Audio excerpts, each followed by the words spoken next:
আল্লাহ নবীর সাহাবী প্রশ্ন করেছেন, নবীজি, বান্দা কখন আল্লাহর নিকটবর্তী হয়ে যায়? নবীজি বলেছেন, বান্দা যখন সেজদা দেয় তখন আল্লাহর বান্দার মাঝে কোনো হিজাব থাকে না, একদম আল্লাহ পাকের নিকটবর্তী হয়ে যায় বান্দা যখন সেজদায় পড়ে যায়। সুতরাং নামাজ হচ্ছে নিকটবর্তী হওয়া, সালাত এটা হচ্ছে নিকটবর্তী হওয়া। নামাজ ফরজ হওয়ার কারণ হচ্ছে এই যে মানুষ আল্লাহর বান্দা বা গোলাম হিসেবে সৃষ্টি হয়েছে, তাই একমুখী হয়ে এর বন্দিগি করা এটা হচ্ছে তার স্বাভাবিক একটা প্রকৃতি। আল্লাহ রাব্বুল আলামিন এই প্রকৃতির দাবি মিটাবার জন্যই নামাজের ব্যবস্থা করেছেন। মানুষের ফিতরত, মানুষের নেচার, মানুষের ফিতরত হচ্ছে এই যে কারো না কারো কাছে মাথা নত করা, হাত জোড় করা, মাথা নত করা, সার্বভৌমত্বের মালিক কাউকে মনে করা। হাত জোড় করতে হলে, মাথা নত করতে হলে, সার্বভৌমত্বের মালিক হিসেবে কাউকে গ্রহণ করতে হলে আল্লাহর বিকল্প কেউ আছে নাকি? ইসলামের মূল দাওয়াতটা হলো ফিতরাত অনুযায়ী দাওয়াত দেওয়া হয়েছে, মানুষ যেন মাথা নত করে, গোলামি করে। এজন্য আল্লাহ রাব্বুল আলামিন বলেছেন যে আমি মানুষ এবং জিনকে সৃষ্টি করেছি, তার কারণটাই হলো মা খালাকতুল জিন্না ওয়াল ইনসা ইল্লা লিয়াবুদুন। মানুষ আর জিন জাতিকে সৃষ্টি করা হয়েছে ইবাদতের জন্য, গোলামির জন্য। ইবাদত আর গোলামি এটাই করতে হবে, গোলামি করতে হবে, দাসত্ব করতে হবে। আর এই দাসত্ব, আল্লাহর আনুগত্য, এই গোলামির দাওয়াত দিয়েছেন দুনিয়ার সব নবীরা। কোন নবী বলেন নাই যে আমার গোলামি করো। কেউ বলেছেন? বলেন জোরে, কেউ বলেছেন? আল্লাহ পাক বলেন, ওয়ালাকাদ বা'আসনা ফি কুল্লি উম্মাতির রাসূলা আন ইবুদুল্লাহা ওয়াজতানিবুত তাগুত। প্রত্যেক জাতির জন্য আমি রাসূল প্রেরণ করেছি, তারা মানুষকে দাওয়াত দিয়েছেন এই কথা বলে যে এক আল্লাহর গোলামি করো, তিনি ছাড়া কোনো ইলাহ নাই, আইন দাতা নাই, বিধান দাতা নাই, তার গোলামি, তার সামনে মাথা নত করে। নামাজ হচ্ছে তাওহীদের অবশ্যম্ভাবী এক বহির্প্রকাশ। তাওহীদের জন্য তাওহীদবাদী মানুষ যারা, তাদেরকে নামাজ আদায় করতেই হবে। আকীদা বিশ্বাসের দিক থেকে তাওহীদ যদি হয় পুরা দ্বীনের মূল উৎস, তাহলে আমলের দিক থেকে নামাজ হচ্ছে পুরা দ্বীনের মূল ভিত্তি। নামাজ হচ্ছে আমলের মূল ভিত্তি। এর বাস্তবায়ন ছাড়া দ্বীন পূর্ণ হয় না। নামাজ মুমিনের কেবলমাত্র একটি উত্তম আমলই নয়, বরং নামাজ হচ্ছে ঈমানের মূল ভিত্তি। যার কাছে নামাজ নাই তার কাছে কিছুই নাই। রাসূল করিম সাল্লাল্লাহু আলাইহি ওয়াসাল্লাম বলেছেন যে নামাজ যে ব্যক্তি পড়ে না, আল্লাহ পাকের সাথে তার কোনো সম্পর্ক বাকি থাকে না। সুতরাং এই নামাজটা হচ্ছে এই যে একমাত্র একাগ্র চিত্তে আদবের সাথে আল্লাহর সামনে রুজু হয়ে যাওয়া। কোরআনে কারীম বলছি, মুনিবিনা ইলাইহি ওয়াত্তাকুহু ওয়া আকিমুস সালাতা ওয়া লা তাকুনু মিনাল মুশরিকিন। তোমরা আল্লাহর দিকে রুজু হয়ে যাও এবং তাকে ভয় করে অন্যায় কাজ থেকে বিরত থাকো, আর নামাজ কায়েম করো, মুশরিকদের অন্তর্ভুক্ত হয়ে যেও না। নামাজ কায়েম করা, নামাজের আদেশ কোরআনে কারীমের মধ্যে আল্লাহ পাক বহু জায়গায় করেছেন। ঈমানের পর নামাজই হচ্ছে সবচেয়ে বড় জরুরি। একজন মানুষ ঈমান আনলো, যেমন কালকে একজন ঈমান এনেছে, ঈমান আনার সাথে সাথে তার প্রথম কাজ কি বলুন? বলেন, প্রথম কাজ কি? ফজরের নামাজের আগে একজন ইসলাম কবুল করলেন, তার প্রথম দায়িত্ব নামাজকে আদায় করে দেওয়া, ফজরের নামাজ পড়া। যোহরের আগে কেউ ঈমান আনলো, তার প্রথম দায়িত্ব যোহরের নামাজ আদায় করা। আসরের নামাজের আগে ঈমান এনেছে, তার প্রথম দায়িত্ব হলো আসরের নামাজ আদায় করা। তার মানে হলো ঈমান আনার পর একজন ইমানদারের প্রথম দায়িত্ব হচ্ছে নামাজ। গুরুত্বপূর্ণ বিষয়, খুব ভালো করে শুনতে হবে, ইয়াদ রাখতে হবে প্রত্যেকটি মুসলমানের। এই নামাজ কি জিনিস, কেমনে আদায় করতে হবে, আদায় না করলে কি হবে, গুরুত্বপূর্ণ এই কথাগুলি প্রত্যেকের স্মরণ রাখতে হবে। কিয়ামতের দিন মানুষ যে জাহান্নামে যাবে, জাহান্নামের জন্য, জাহান্নামে যে সব কারণে যাবে তার মধ্যে বড় কারণ কালকে বলেছিলাম, দেখি মনে আছে নাকি? বড় কারণ কয়টা? কয়টা? আলহামদুলিল্লাহ মনে আছে। আল্লাহ রাব্বুল আলামিন বলেন, ইয়াতাসাআলুনা আনিল মুজরিমিন, কিয়ামতের দিন অপরাধীদেরকে জিজ্ঞেস করা হবে, মা সালাকাকুম ফি সাকার, জাহান্নামে কেন আসছো? জবাবে তারা বলবে, ক্বালু লাম নাকু মিনাল মুসাল্লিনা ওয়া লাম নাকু নুতঈমুল মিসকিন, নামাজ পড়ি নাই আর এতিম মিসকিনদের খেতে দেই নাই, এই কারণেই জাহান্নামে এসেছি। কল নাউযুবিল্লাহ। নামাজ যারা পড়বে না জাহান্নামে যেতে হবে। কোথায় যেতে হবে? আকীদাগত দিক থেকে ঈমান হলো তাওহীদের স্বীকৃতি, আর আমলের দিক থেকে নামাজ হচ্ছে তাওহীদের বহিঃপ্রকাশ। আপনি মুসলমান তা প্রমাণ হবে নামাজ দিয়ে। নামাজহীন ঈমানের দাবি মূল্যহীন। যার নামাজ নাই তার ঈমানের দাবি করার কোনো মূল্যই নেই। অনেক এরকম কথা বলে, হুজুর আমি মানুষটা নিতান্ত খারাপ না, যাই মনে করেন, গ্রামে রাস্তা বানাইছি, ব্রিজ করে দিয়েছি, কালভার্ট করেছি, এতিম মিসকিনরে তাও মাঝে মধ্যে খাবার দেই, বিধবারে কাপড় চোপড় দেই, মানুষটা আমি নিতান্ত খারাপ না, তবে এই মাঝে মধ্যে একটু নামাজ পড়ি না, তাতে কি আমার ঈমান নষ্ট হয়েছে নাকি? আমি বলি, ভাই ঈমানই তো নাই, নষ্ট হবে কি? ঈমান থাকলে না নষ্ট হবে? ঈমান নাই।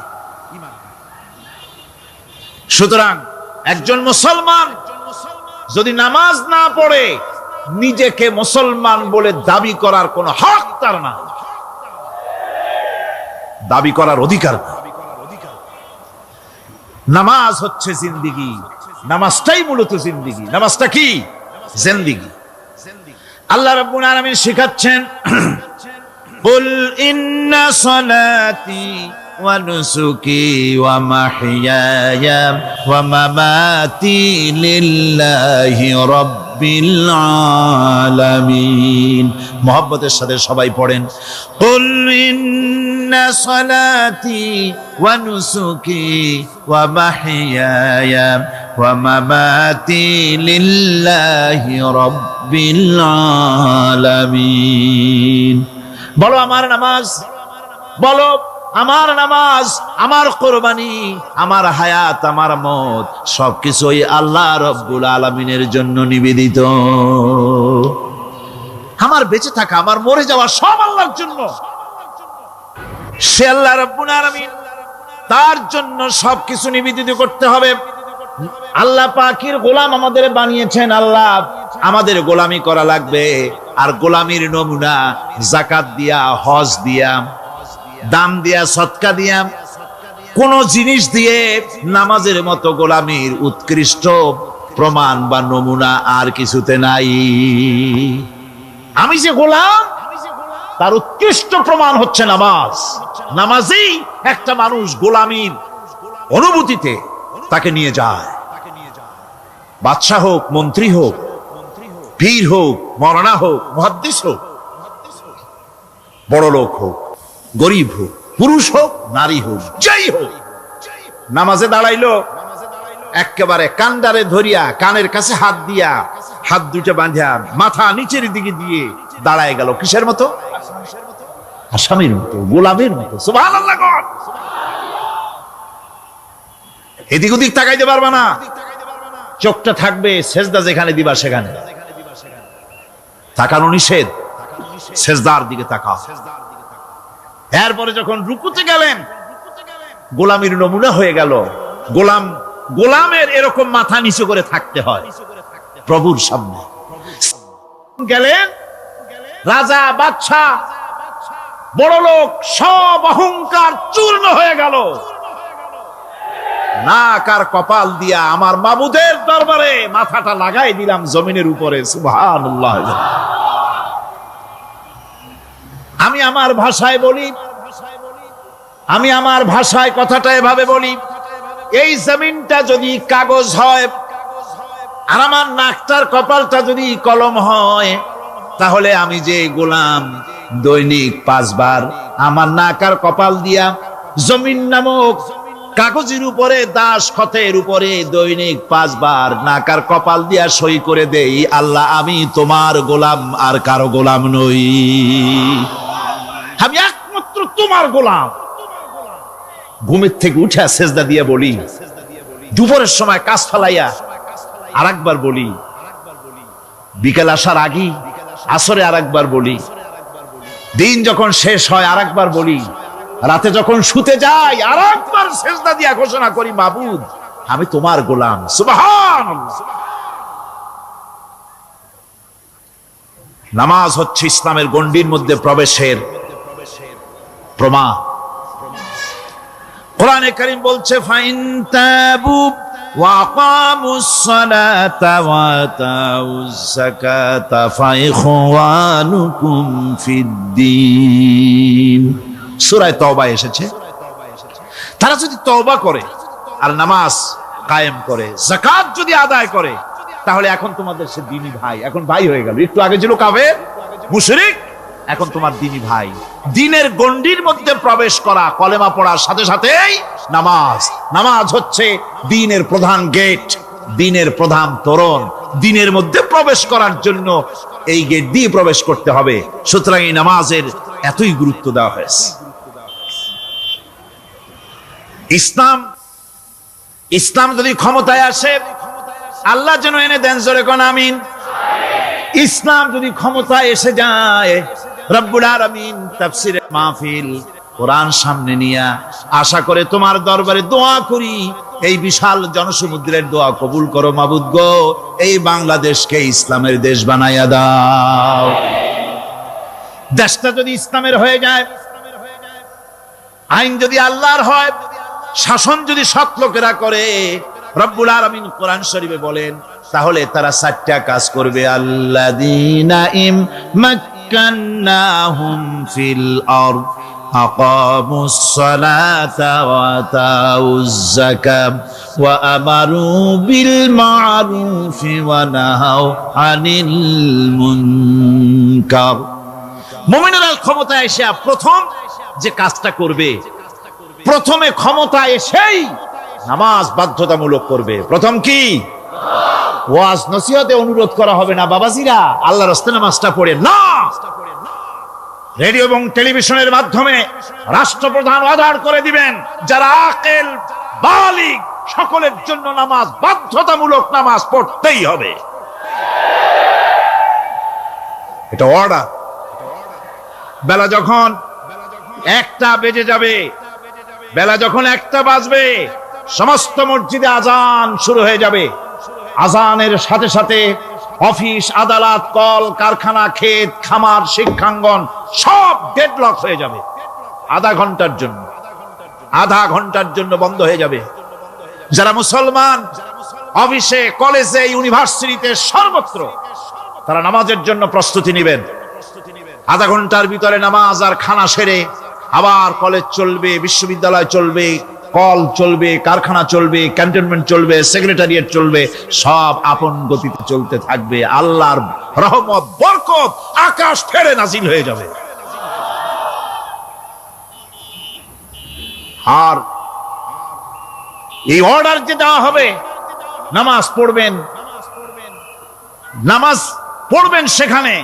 থানায় যখন আজান হবে, থানায় আজান হয়ে গেছে, থানার স্টাফ, পুলিশ যারা আছে, জামাতে খাড়া হয়ে যাবে, ইমামতি করবেন ওসি সাহেব।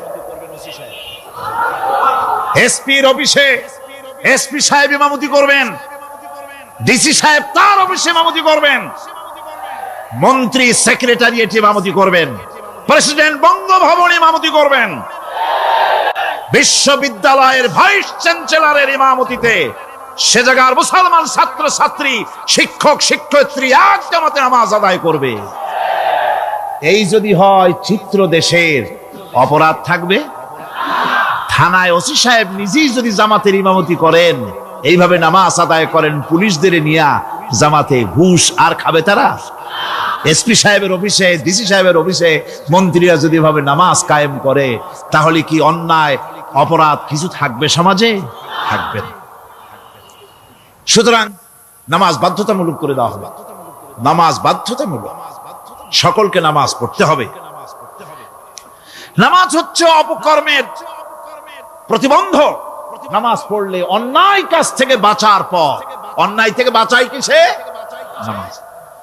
আল্লাহ রাব্বুল আলামিন বলেন, উতলু মা উহিয়া ইলাইকা মিনাল কিতাবি ওয়া কিমিস সালাম ইন্নাস সালাতা তানহা আনিল ফাহশাই ওয়াল মুনকার। হে নবী, এই কিতাব তেলাওয়াত করো, যা তোমার প্রতি অবতীর্ণ করা হয়েছে, এই কিতাব তেলাওয়াত করো আর নামাজকে প্রতিষ্ঠা করো। নিঃসন্দেহে নামাজ মানুষকে পাপাচার থেকে বাঁচায়া দেয়। অশ্লীলতা, পাপাচার থেকে মানুষকে বাঁচায় কে? জোরে চিল্লায় কোন কে? নামাজ। এই নামাজ মানুষকে অন্যায় কাজ থেকে বাঁচায় দেয়। নামাজ যে মানুষকে অন্যায় কাজ থেকে বাঁচায়, কেমনে বাঁচায়? আমরা যে নামাজ পড়ি, এই নামাজে তো আমাদেরকে অন্যায় কাজ থেকে বাঁচাইতে পারে না। নামাজি বহুত মানুষ আছে অন্যায় করে, করে কিনা কোন? না করে না? করে। নামাজি অথচ অন্যায় করে। আর আল্লাহ বলছেন নামাজিকে, নামাজ তাকে অশ্লীলতা থেকে ফিরায়। তাহলে কথা কারটা ঠিক? আল্লাহটা। জোরে বলেন, কারটা ঠিক? অবশ্যই আমার আল্লাহর কথা হক। আমি ভুল করতেছি, আমি যেন কোথাও ভুল করতেছি, সামথিং ইজ রং, কোথাও যেন আমরা ভুল করে বসতেছি, সেই ভুলটা কি আমরা আবিষ্কার করতে চেষ্টা করবো ইনশাআল্লাহ। প্রথম যে কথাটা সেটা হচ্ছে যে আমরা যা নামাজে পড়ি আমরা তা বুঝি না। কথা ঠিক কিনা?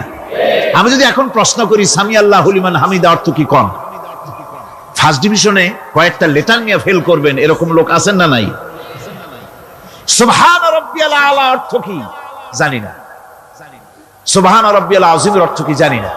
দোয়া কুনুত অর্থ কি জানি না। তাশাহুদ অর্থ কি জানি না। সূরা ফাতিহার অর্থ কি জানি না।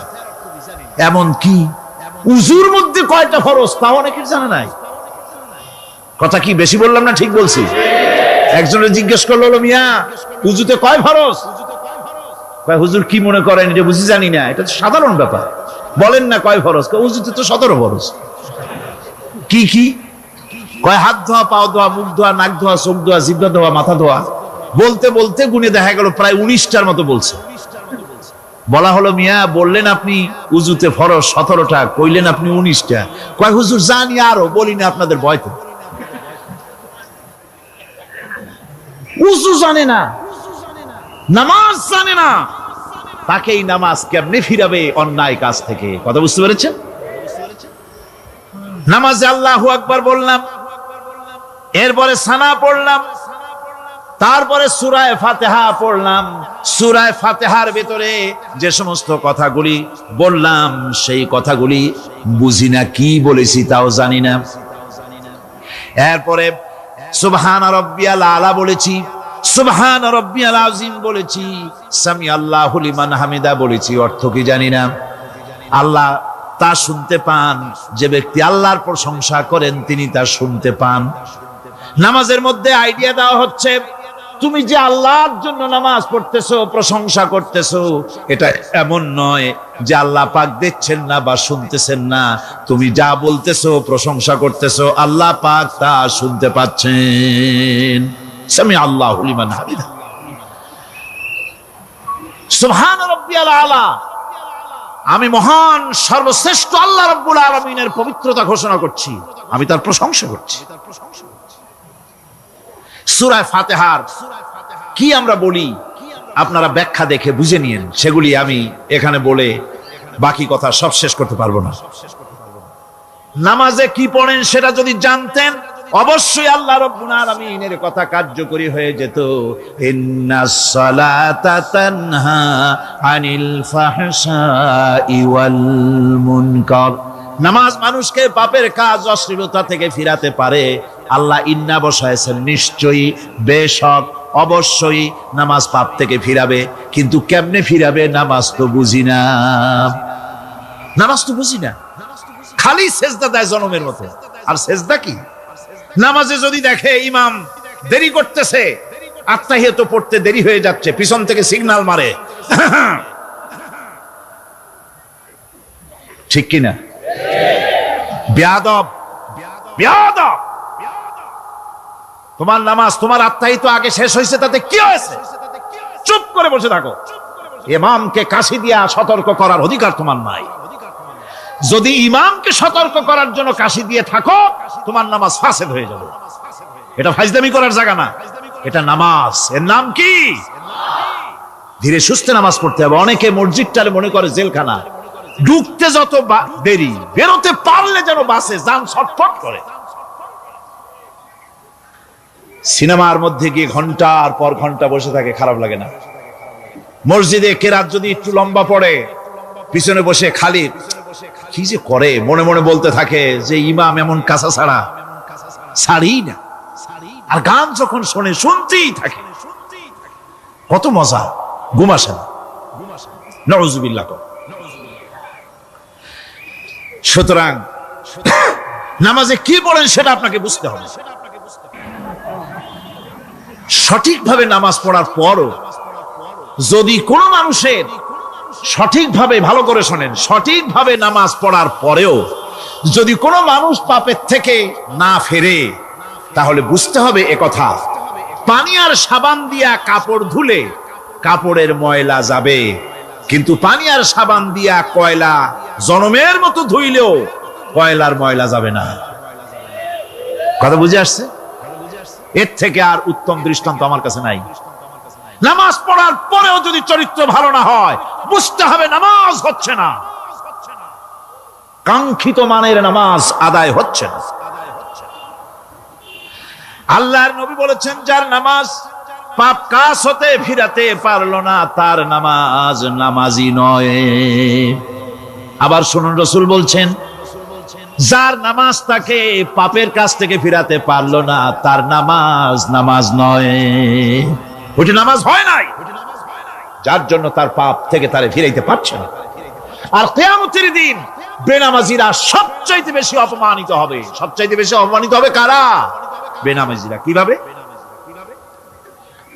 ইয়াউমা ইউকশাফু আন সাকিন ওয়া ইউদআউনা ইলাস সুজুদি ফালা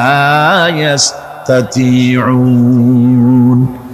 সেদিন কঠিন সময়, আল্লাহ রাব্বুল আলামিন লোকদেরকে সিজদা করার জন্য বলবেন, কিন্তু যারা বেনামাজি ছিল দুনিয়ায়, তারা সিজদা দিতে পারবে না। বলেন নাউযুবিল্লাহ। অবস্থাটা কি হবে?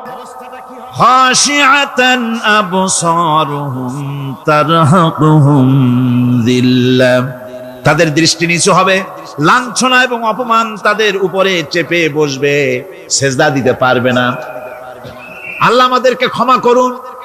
কিয়ামতের দিন হযরত আদম আলাইহিস সালাম থেকে শুরু করে পৃথিবীর সমস্ত মানুষের সামনে আল্লাহ রাব্বুল আলামিন সিজদা করার জন্য অর্ডার করবেন। যারা নাকি বেনামাজি, ওরা আল্লাহর দরবারে সেদিন সিজদা দিতে পারবে না, লাঞ্ছিত, অপমানিত হবে। জোরে কোন নাউযুবিল্লাহ।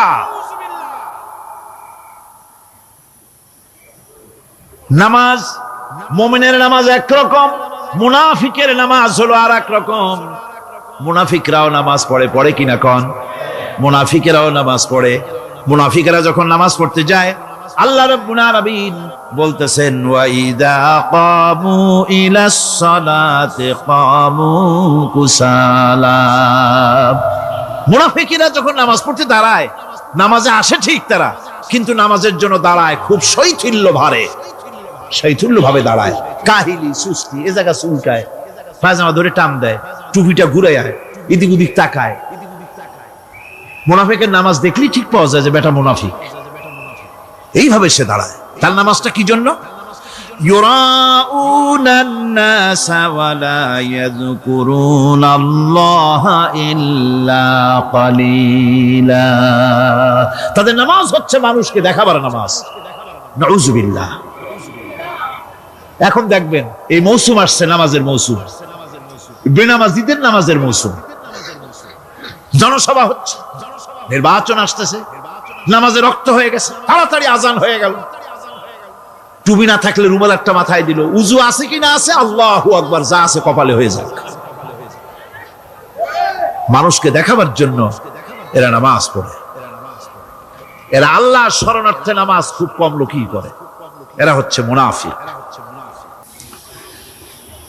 দুনিয়া এবং আখিরাতে কল্যাণের জন্য একমাত্র মাধ্যম হচ্ছে নামাজ। দুনিয়া যদি কল্যাণ চাই, আখিরাতেও যদি কল্যাণ চাই, তাহলে এর জন্য কি করতে হবে? কি করতে হবে? আমার কথা নয়, আল্লাহ রাব্বুল আলামিনের কথা শুনুন। রব্বুল আলামিন বলেন, ক্বাদ আফলাহাল মুমিনুন আল্লাযীনা হুম ফি সালাতিহিম খাশিউন ওয়াল্লাযীনা হুম লিয-যাকাতি ফাঈলুন ওয়াল্লাযীনা হুম লিফুরুজিহিম হাফিজুন। নিশ্চিতভাবে সেই সব মুমিন কল্যাণ লাভ করবে, নিশ্চিতভাবে। তারা হচ্ছে ওই সব লোক যারা নিজেদের নামাজ ভীতি মিশ্রিত, বিনয় ভাবে, ভীতি মিশ্রিত অবস্থায় বিনয়ের সাথে যারা নামাজ আদায় করে, যারা বেহুদা কাজ থেকে বিরত থাকে, যারা যাকাতের পন্থায় কর্মতৎপর হয়, আর যারা নিজের লজ্জাস্থানকে হেফাজত করে। এরপরে আল্লাহ পাক বলেন, ওয়াল্লাযীনা হুম লিআমানাতিহিম ওয়া আহদিহিম রাউন ওয়াল্লাযীনা আলা সালাওয়াতিহিম ইউহাফিজুন ওয়াল্লাযীনা আলা সালাতিহিম হাফিজুন। আর যারা তাদের আমানতকে পূর্ণ করে, আমানত এবং তাদের ওয়াদা চুক্তি পূর্ণ করে, এবং যারা নিজেদের নামাজ সমূহকে পূর্ণভাবে হক আদায় করে নামাজ পড়ে, নামাজের যারা হেফাজত করে, এরা কারা? এরা হচ্ছে উলাইকা হুমুল ওয়ারিসুন আল্লাযীনা ইয়ারিসুনাল ফিরদাউসা হুম ফিহা খালিদুন। এরা হচ্ছে সেই সব লোক, এরা উত্তরাধিকার হচ্ছে জান্নাতের উত্তরাধিকার, জান্নাতুল ফিরদাউসে আল্লাহ রাব্বুল আলামিন এই গুণ বিশিষ্ট লোকদের জন্য জায়গা করে দিবেন। জোরে কোন সুবহানাল্লাহ। নামাজকে পড়তে বলা হয়নি, কোরআন শরীফে বলা হয়েছে নামাজ কায়েম করো। কি বলা হয়েছে কোন তো দেখি? নামাজ কায়েম করো, নামাজ পড়ো। এই কথা কিন্তু কোরআন শরীফে কোন জায়গায় আছে নাকি? এখন কায়েম করা কারে বলে? একটা গুরুত্বপূর্ণ আরেকটি বিষয়। নামাজ কায়েম করতে বলা হয়েছে। কায়েম কি? কায়েমটা হচ্ছে দৃষ্টান্ত স্বরূপ বলা যায় যে জিনিসটা সমাজে প্রতিষ্ঠিত আছে ওইটারে বলে কায়েম হওয়া, আর যেটা প্রতিষ্ঠিত নাই ওটা কায়েম নাই।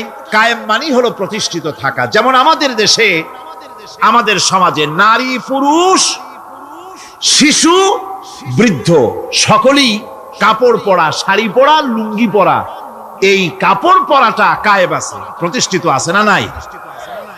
যার কারণে কাপড় পরা সমাজে কায়েম আছে বলে উলঙ্গ মানুষ সমাজে খুঁজে পাওয়া যায় না, পাগল ছাড়া। ঠিক কিনা? একটা বাচ্চাকেও যদি উলঙ্গ হতে বলেন এখানে, 5 বছর 6 বছর একটা বাচ্চাকেও, সে কিন্তু রাজি হবে না। ঠিক কিনা? যেহেতু কাপড় পরা সমাজে প্রতিষ্ঠিত আছে সেহেতু উলঙ্গ মানুষ পাওয়া যায় না, কাপড় পরাটাই এখানে প্রতিষ্ঠিত। সুতরাং এখন অবস্থাটা এই হয়েছে, কাপড় পরা প্রতিষ্ঠিত আছে বলে কোন উলঙ্গ মানুষ এসে যদি এই মঞ্চে দাঁড়ায় আর বলে আমাকে একটু বক্তৃতা করতে দেন, আপনারা কি করবেন? মঞ্চে তো উঠতেই দিবেন না। উলঙ্গ মানুষ যদি কোনো চাকরি নিতে যায় ইন্টারভিউতে, তাকে লাইনে দাঁড়াইতে দেবে? দেবে না। এমনকি উলঙ্গ হয়ে যদি বাড়িতে প্রবেশ করে তার বউ দূর দূর করে তাড়ায় দেবে। ঠিক কিনা? যেহেতু সমাজের ভিতরে কাপড় প্রতিষ্ঠিত আছে সেই জন্য এই উলঙ্গ মানুষ পাওয়া যায় না। অনুরূপ ভাবে নামাজ যদি প্রতিষ্ঠিত হতো সমাজের ভিতরে, তাহলে বেনামাজি খুঁজে পাওয়া যেত না। চাকরি করতে গেলে সেখানে নামাজ মানদণ্ড হয়ে যেত, নামাজ পড়ে কিনা তা দেখে নেওয়া হতো। বেনামাজি লোক পাওয়াই যেত না যদি প্রতিষ্ঠিত থাকতো। প্রথম প্রশ্নই হতো তুমি নামাজ পড়ো কিনা। ইলেকশনে যদি একজন উলঙ্গ মানুষ এসে দাঁড়ায়, ভাইরা এবার আমার বোতল মার্কা বাক্স, উলঙ্গ মানুষ এসে ভোটে দাঁড়াইছে, আপনারা ভোট দিবেন? দিবেন। ওইটা কাপড় প্রতিষ্ঠিত আছে বলে, লুঙ্গি প্রতিষ্ঠিত সমাজে আছে বলে উলঙ্গ মানুষকে আপনি ভোট দিবেন না। নামাজ যদি প্রতিষ্ঠিত থাকতো সমাজে, বেনামাজি মানুষ যদি এসে মঞ্চে দাঁড়ায়া যতই বলতো আমি ক্ষমতায় গেলে এই করব সেই করব, নামাজ প্রতিষ্ঠিত থাকলে পরে বেনামাজিরে কেউ ভোট দিত না।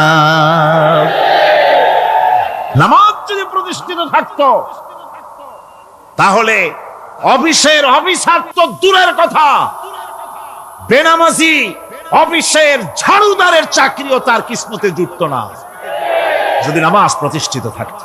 এর নাম হলো নামাজ কায়েম হওয়া। নামাজ কায়েম থাকলে এই অবস্থার সৃষ্টি হতো। এই জন্য আল্লাহ পাক বলেছেন নামাজকে কায়েম করতে হবে।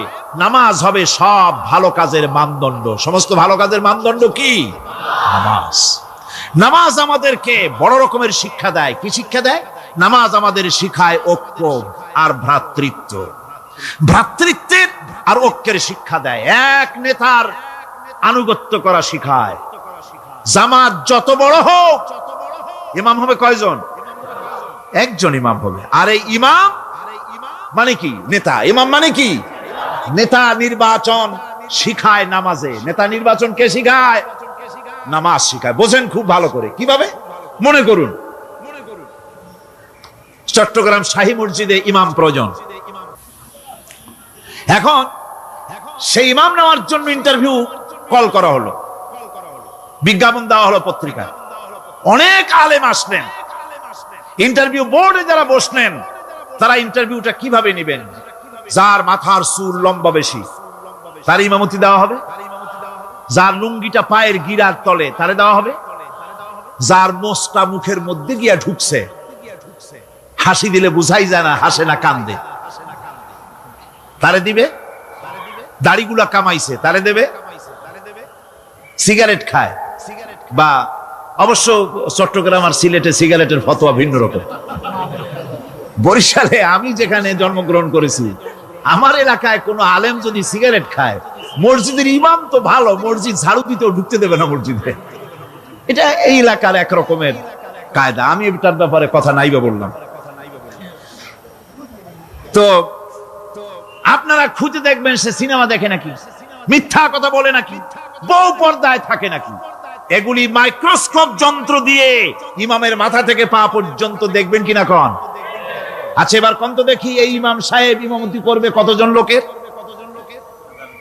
500, 1000। শাহী মসজিদে ধরেন 5000 লোক হইল। 5000 লোক, 5000 লোকের ইমাম নির্বাচনের সময় পা থেকে শুরু করে মাথা পর্যন্ত দেখেন, এমনকি বউ পর্যন্ত।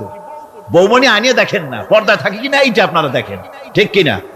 এ খবরটা নেন। 5000 লোকের একটা ইমাম বানাতে গিয়ে মাইক্রোস্কোপ যন্ত্র দিয়ে দেখেন মোষ কেমন, দাড়ি কেমন, চুল কেমন, পাও কেমন, হাত কেমন, হাতে নখ লম্বা কিনা, দাঁতে ছাতা কিনা, বউ পর্দায় থাকে কিনা, মিথ্যা কথা কয় কিনা, এত দেখেন। আর যখন নির্বাচন আসে তখন 2.5 থেকে 3 লক্ষ মানুষের জন্য একজন এমপি নির্বাচিত হয়। সেই ইমামকে বাছাই করার জন্য নামাজ পড়ে কিনা, জিনাকার কিনা, মদখোর কিনা, সুদখোর কিনা, ঘুষখোর কিনা, বদমাশ কিনা বাছাই করা হয় না।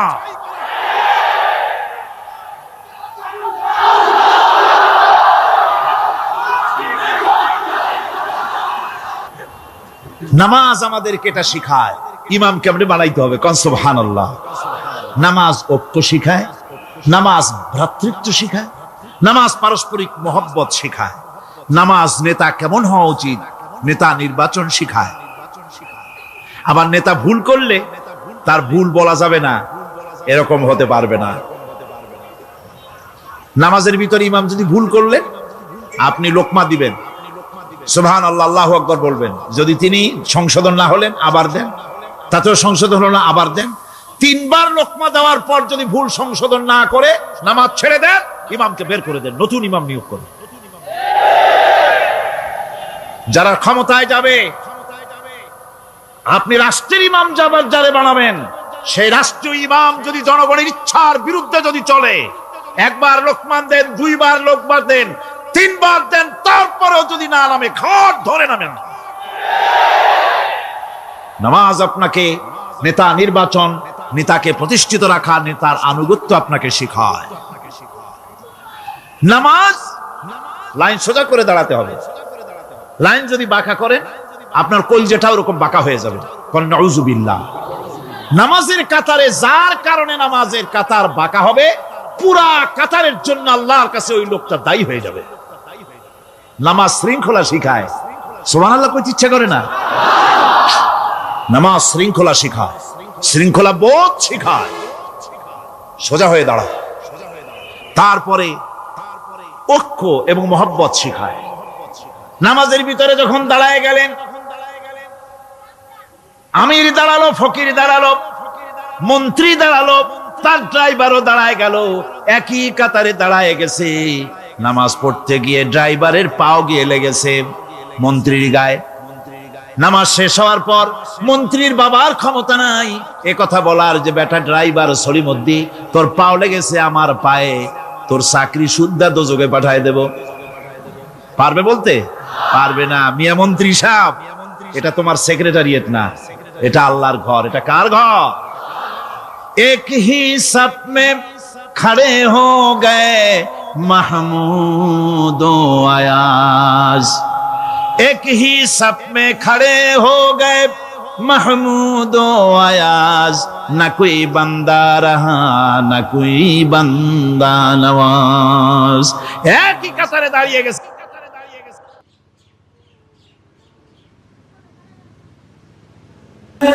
কোরআনে কারীমের মধ্যে আল্লাহ পাক এই পৃথিবীর বুকে যারা আরামের টাটকা সুখগুলি, আরামগুলি যারা বর্জন করে আল্লাহ রাব্বুল আলামিনকে বিশ্বাস করে যারা জীবন পরিচালনা করেছে, আল্লাহ পাক তাদের জন্য জান্নাত রেখেছেন এবং তাদের জন্য বলছেন, সাবিকু ইলা মাগফিরাতিম মির রাব্বিকুম ওয়া জান্নাতিন আরদুহা কাআরদিস সামাই ওয়াল আরদ উইদ্দাত লিল্লাযীনা আমানু বিল্লাহি ওয়া রাসূলিহি। আল্লাহ পাক বলেন, প্রতিযোগিতা করো আল্লাহর মাগফিরাত কামনার জন্য আর জান্নাতে যাওয়ার জন্য প্রতিযোগিতা করো, আল্লাহর রহমত পাওয়ার জন্য সৎ কাজের প্রতিযোগিতা করো, তাহলে আল্লাহ রাব্বুল আলামিন তোমাদেরকে ক্ষমা করবেন আর তোমাদের জন্য এমন জান্নাত দিবেন যেই জান্নাত আকাশের বিশালতার, জমিনের বিশালতার মতো। এই বিরাট জান্নাত তোমাদেরকে দিবেন। এই জান্নাত চিরস্থায়ী সুখ এবং শান্তি জায়গা হবে। মাসালুল জান্নাতিল্লাতী উইদাল মুত্তাকুন ফিহা আনহারুম মিন মাইন গায়রি আসিনিন ওয়া আনহারুম মিন লাবানিন লাম ইয়াতাগায়্যার তা'আমুহু। আল্লাহ পাক বলছেন, জান্নাত আল্লাহ পাক ওয়াদা করেছেন মুত্তাকীদের জন্য। আল্লাহ পাক জান্নাত দিবেন, যে জান্নাতের ভিতরে রয়েছে মধুর প্রস্রবণ, রয়েছে দুধের প্রস্রবণ, রয়েছে সেখানে স্বচ্ছ পানীয় পানির প্রস্রবণ রয়েছে। এই সুন্দর জান্নাত, ঝর্ণা ধারা আল্লাহ পাক সৃষ্টি করেছেন, বাগ বাগিচা দিয়ে ভরে রেখেছেন জান্নাত।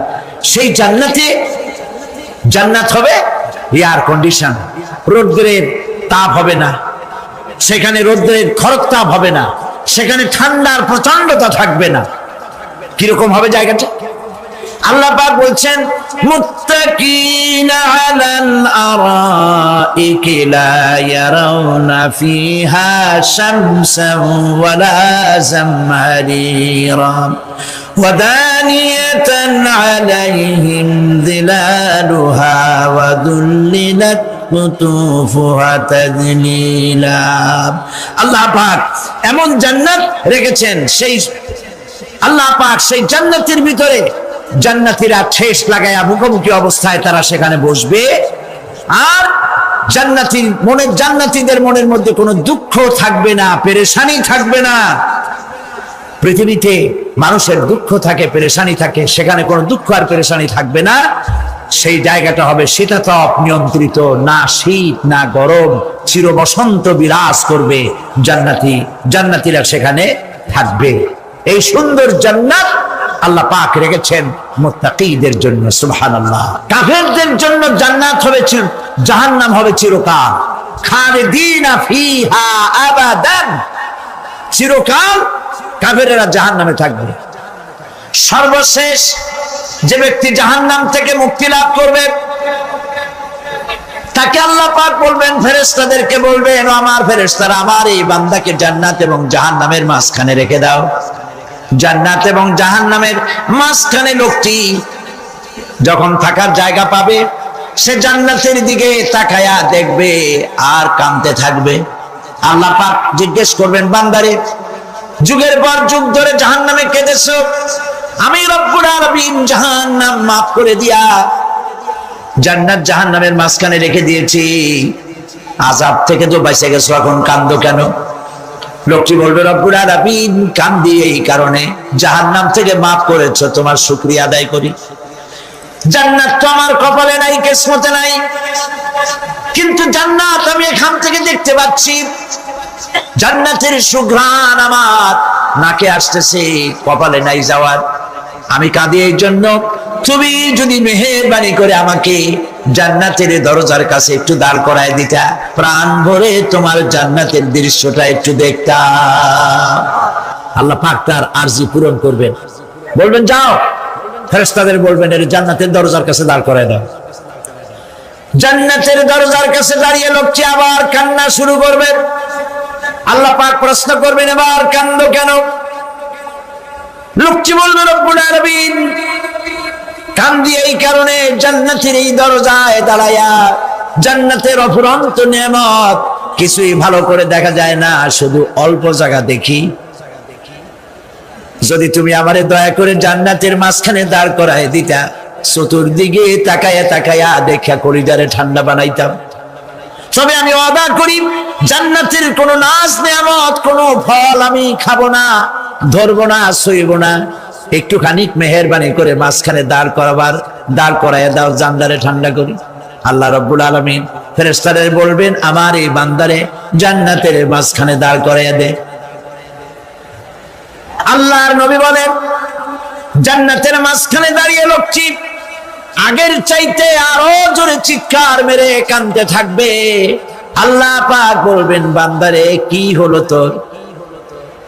দরজার কাছে আসতে চাইছিলে, আইনা দিলাম। এবার মাঝখানে আসতে চাইছো, তাও এনে দিয়েছি।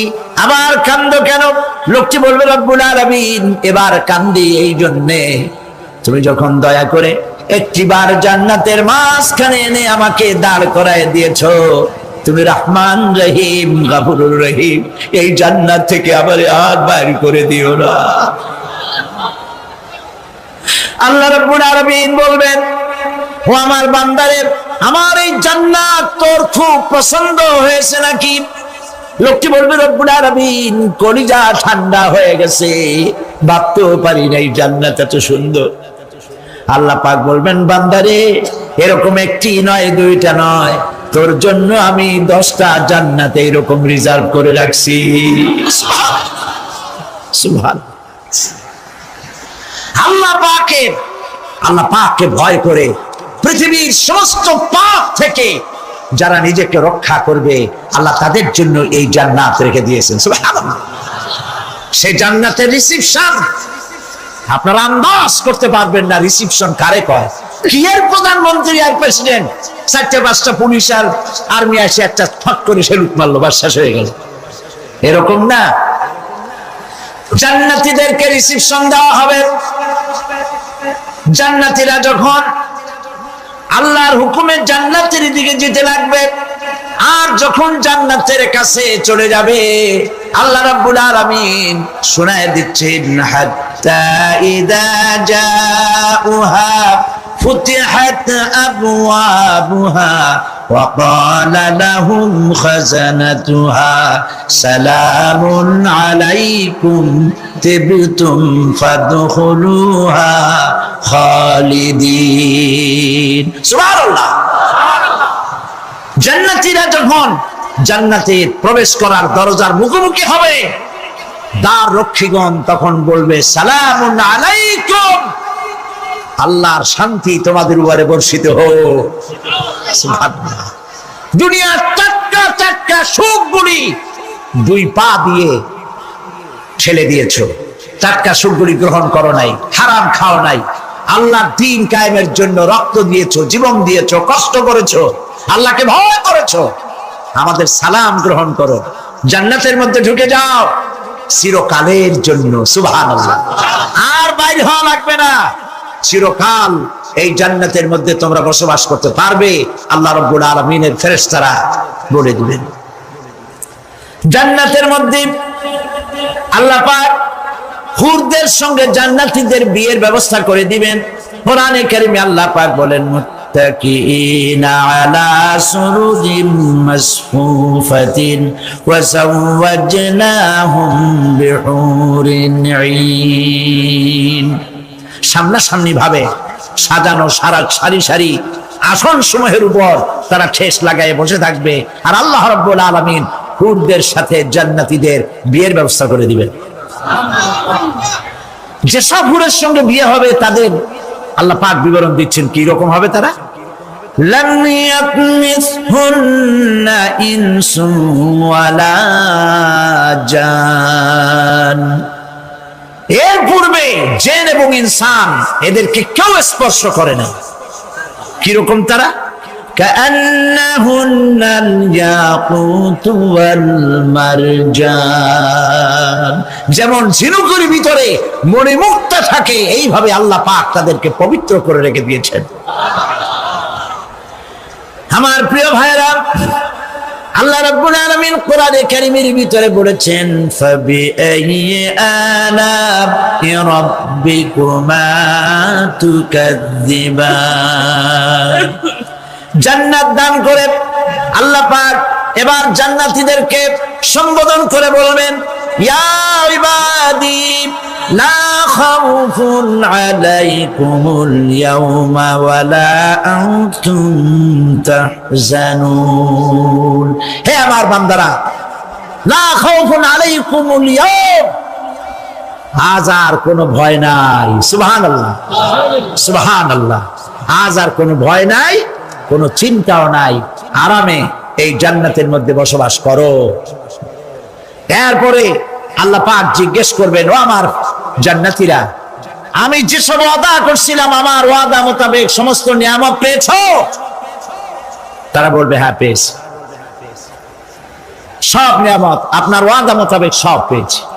আল্লাহ রাব্বুল আলামিন বলবেন সব পাও নাই, ওয়ালাদাইনা মাজিদ, আমার কাছে আরো বেশি আছে। সুবহানাল্লাহ, আমার কাছে আরো বেশি আছে। জান্নাতীরা বুঝবে না সে আরো বেশিটা কি, এর থেকে আর বেশি কি। প্রিয় ভাই সব, নবী করিম সাল্লাল্লাহু আলাইহি ওয়াসাল্লাম বলেছেন জান্নাতের সুখ আর শান্তি কোন চোখ নাই যা দেখেছে, যা কোন অন্তঃকরণ নাই যা কল্পনা করতে পেরেছে।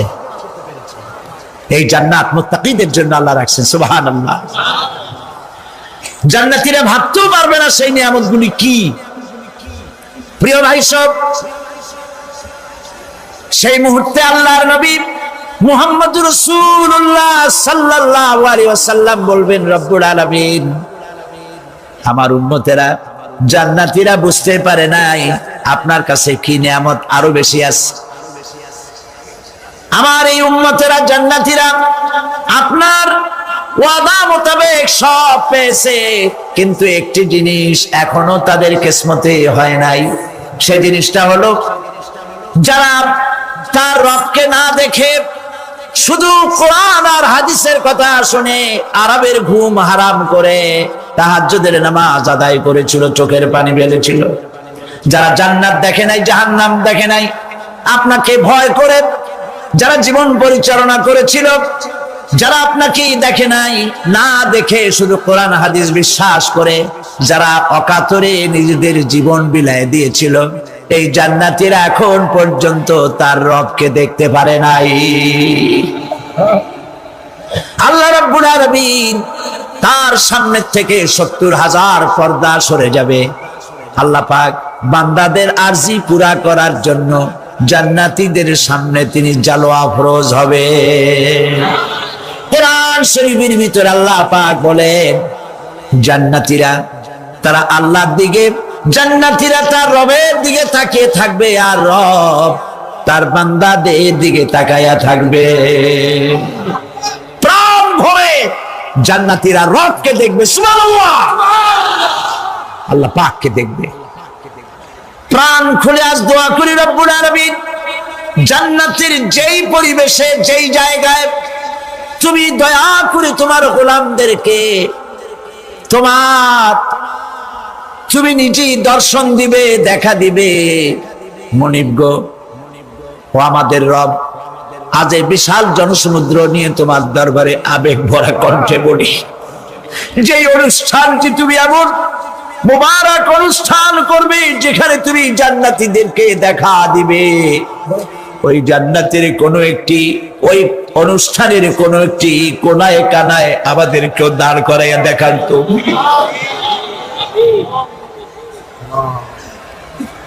প্রিয় ভাই সব, আল্লাহ রাব্বুল আলামিন মানুষের সামনে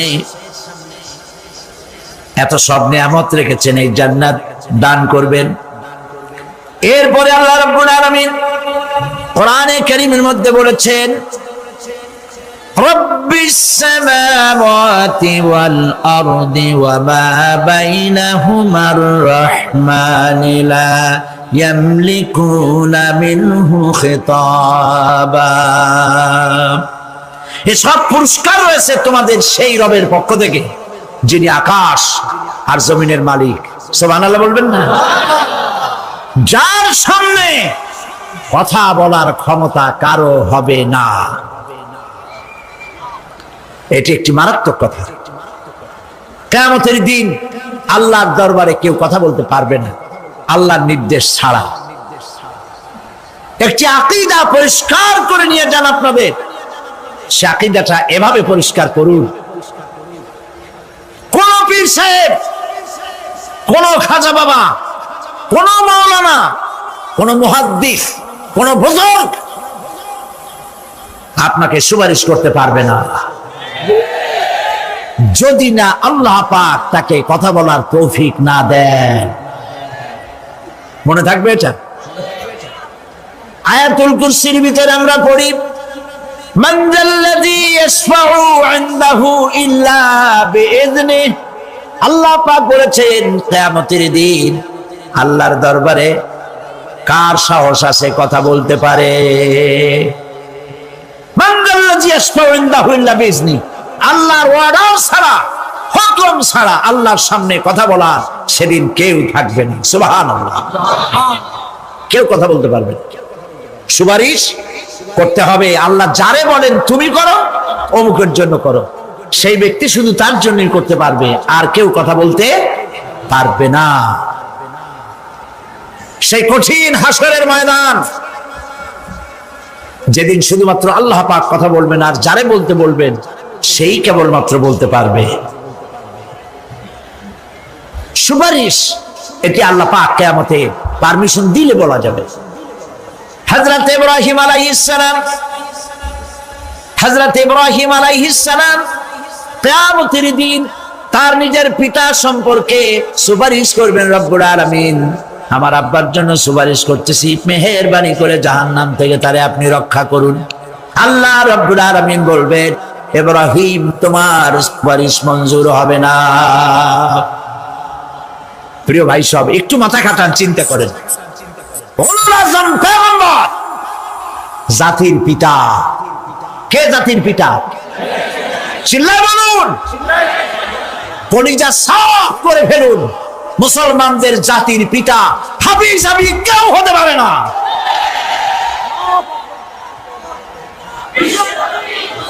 মিল্লাতা আবিকুম ইব্রাহিম। ইব্রাহিম আলাইহিস সালাম এই মিল্লাতের পিতা। সুবহানাল্লাহ। হযরত ইব্রাহিম আলাইহিস সালাম কিয়ামতের দিন বলবেন, আল্লাহ আমার আব্বার জন্য সুপারিশ করছি। আল্লাহ পাক বলবেন মঞ্জুর হবে না। আসর তোমার পিতা হতে পারে, কিন্তু আমার খলিলকে আগুনে ফেলার জন্য নমরুদকে সে সহযোগিতা করেছে, আমি তোমার পিতাকে ক্ষমা করব না। নবী করিম সাল্লাল্লাহু আলাইহি সাল্লামকে সাহাবায়ে কেরাম জিজ্ঞেস করেছেন, হে রাসূল, আপনার আব্বা এবং আম্মার অবস্থা কি হবে? নবী করিম সাল্লাল্লাহু আলাইহি সাল্লাম কেঁদে ফেলেছেন, সাফ বলেছেন, আমি তাদের কোনো উপকারে আসব না। আল্লাহু আকবার। আপনি মনে করছেন নাকি যে ইয়া নবী সালাম আলাইকা বলি অমনি নবী সুপারিশ পাবেন? এত সহজ। কতগুলো রসগোল্লা খাইলেন আর বড় একটা মিছিল করলেন আর অমনি চলে যাবেন? পৃথিবীর সব মানুষ, সাহাবায়ে কেরাম বাদ দেন, পৃথিবীর সমস্ত মানুষ একত্রিত হয়ে আবু তালেব রাসূলুল্লাহকে যে ভালোবেসেছেন, ওর 1000 ভাগের 1 ভাগও সারা দুনিয়ার মানুষ রাসূলুল্লাহকে ভালোবাসতে পারবে? পারবে? নিজের ছেলে আলীকে, আলী রাদিয়াল্লাহু তাআলা আনহুকে আলাদা বিছানায় শোয়াইয়া, ছোট্ট মানুষ হযরত আলী আলাদা জায়গায় রাখিয়া মুহাম্মদুর রাসূলুল্লাহ সাল্লাল্লাহু আলাইহি ওয়াসাল্লাম এতিম মানুষ তার কলিজার সাথে বুকের মধ্যে আশ্রয় দিয়ে আগলে রেখেছেন বুক ভরে। সেই আবু তালেব মৃত্যুর সময় নবী করিম সাল্লাল্লাহু আলাইহি ওয়াসাল্লাম বলেছিলেন, চাচা একটি বার আমার কানে তাওহীদের কালেমা শোনায় দেন।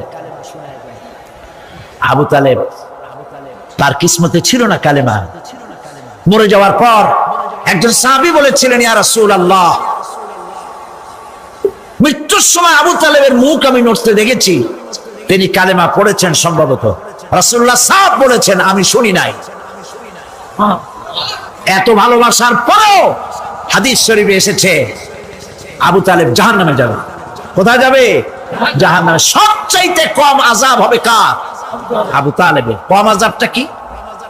হাদিস শরীফে এসেছে কম আযাব হলো জাহান্নামের আগুন দিয়ে এক জোড়া জুতা তৈরি করে আবু তালেবের পায়ে পরিয়ে দেওয়া হবে। সেই জাহান্নামের আগুনের তৈরি করা জুতার তাপে আবু তালেবের মাথার ঘিলুগুলো টকবক করে বউ পড়তে লাগবে। এত ভালোবেসে যদি কিয়ামতে উপায় না হয়, আপনি ইয়া নবী সালাম আলাইকা, ইয়া রাসূল সালাম আলাইকা, আর কতগুলো জিলাপি খাইলেন, বড় একটা মিছিল করলেন।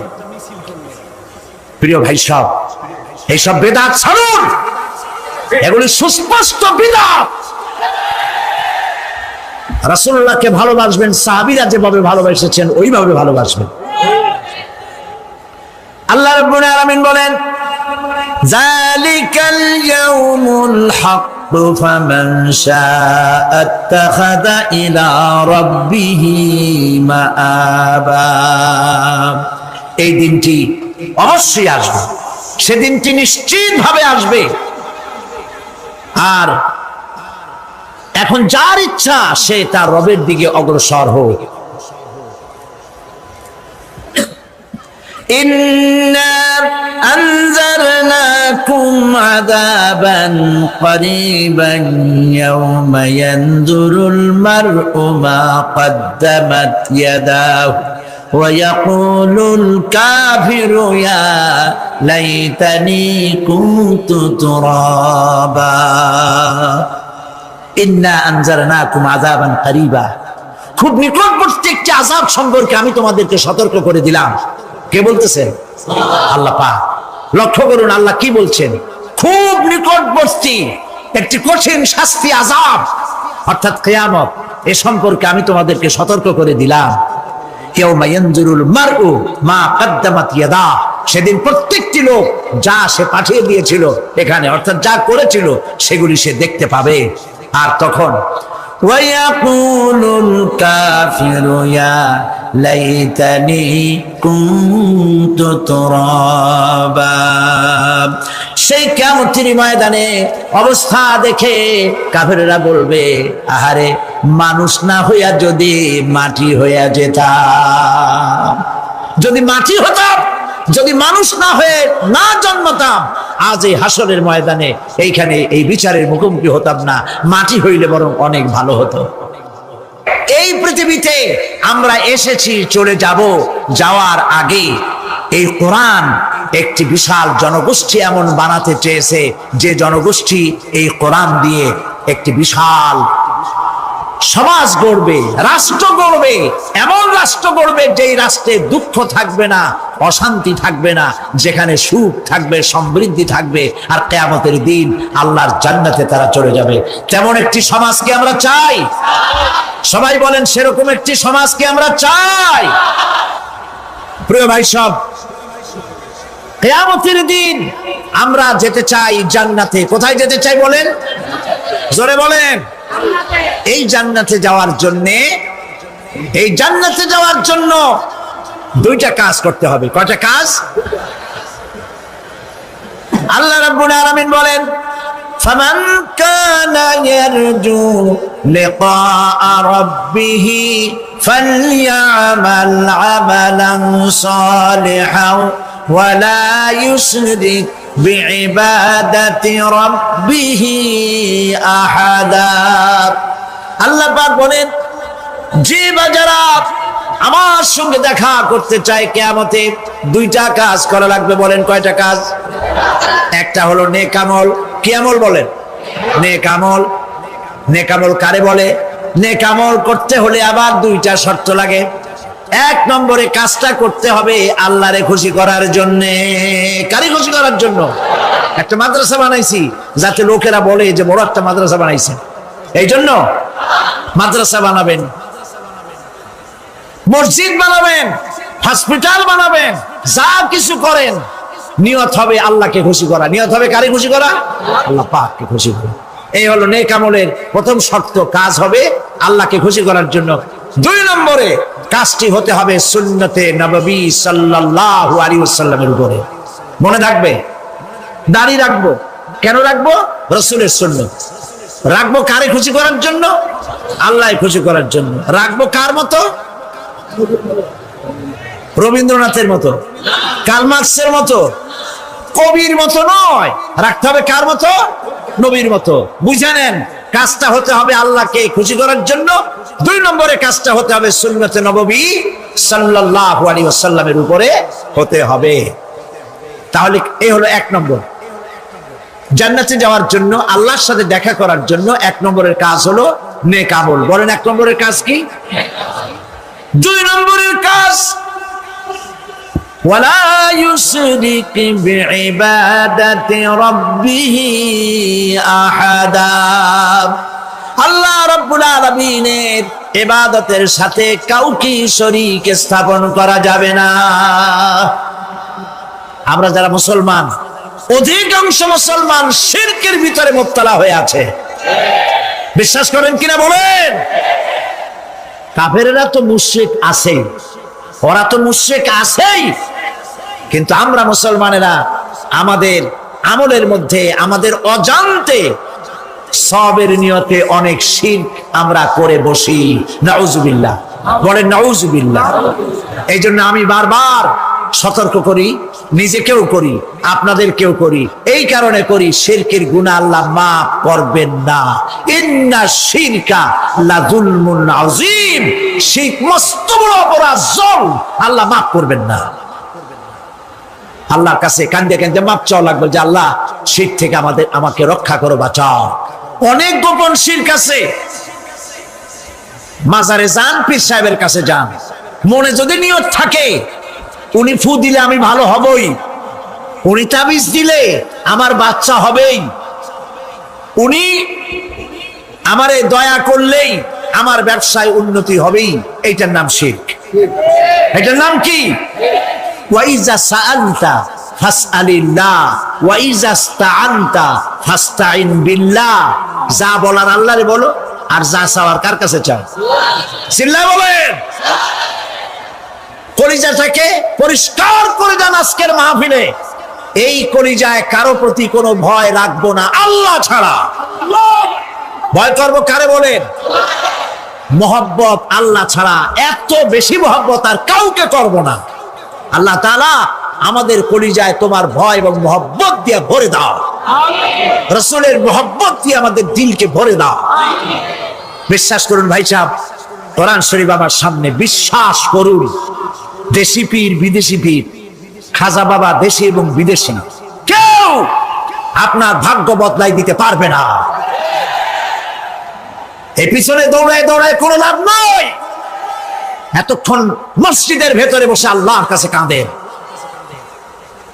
وقال ربكم ادعوني استجب لكم, তোমার রব বলেছে আমারে ডাকো, আমি ডাকের সাড়া দিয়ে দেব। সুবহানাল্লাহ। আর আল্লাহ বলেছেন আমার ইবাদতের সাথে কাউকে শরীক করবে না। খবরদার। আলাইসাল্লাহু বিকাফিন আবদা, আল্লাহ প্রশ্ন করছেন, আলাইসাল্লাহু বিকাফিন আবদা, আমি কি আমার বান্দার জন্য যথেষ্ট নই? চিল্লায় বলুন অবশ্যই যথেষ্ট। আবার বলেন অবশ্যই যথেষ্ট। কলিজা সাফ করে ফেলেন।